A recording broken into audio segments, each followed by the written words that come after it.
CRPF Khewra camp में एक ऐसा स्कूल चल रहा है जिसमें विद्यार्थियों की संख्या तो काफी है, लेकिन वहां पर जो रूम बनाए गए हैं वे बेहद कम हैं। तो सोनीपत में पेरेंट्स भी खास तौर से मीटिंग कर रहे हैं। उन्होंने भी वहां की समस्याओं को लेकर कुछ खास जानकारी जरूर दी है, यह भी आपको सुना देते हैं।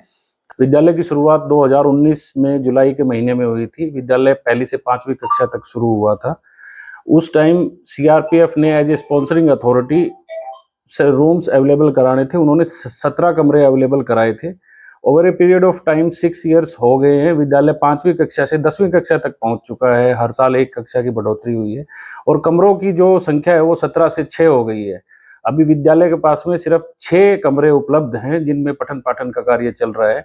इस वजह से विद्यालय को 2 पालियों में संचालित किया जा रहा है।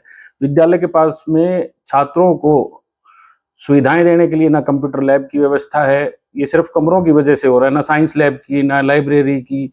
तो ये सब चीजों की व्यवस्था विद्यालय के पास में है ही नहीं है। खास बात यह है कि पेरेंट्स एसोसिएशन ने भी इस विषय को गंभीरता से लिया है और वहां पर सीआरपीएफ के अधिकारियों को रूम बढ़ाने के मकसद को लेकर कई बार पत्र व्यवहार भी किया जा चुका है और सबकी एक ही डिमांड है कि बच्चों की संख्या को मद्देनजर रखते हुए वहां पर हर हाल में रूमों की बढ़ोतरी होनी चाहिए ताकि बच्चों की शिक्षा आगे बढ़ सके।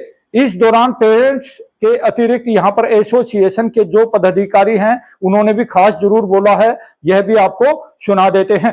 और हमारी डिमांड है कि भाई जो सीआरपीएफ कैंपस खेवड़ा में जो केवीएस स्कूल चल रहा है उसमें 20 टीचर्स हैं, 400 बच्चे हैं, लेकिन उसमें जो बच्चों के बैठने के लिए जो कमरे हैं वो 17 से संख्या घटकर 6 हो गई है। 2 पालियों में स्कूल संचालित किया जा रहा है जिससे कि बच्चों की जो कंप्यूटर की पढ़ाई है वो प्रॉपर तरीके से नहीं हो पा रही है।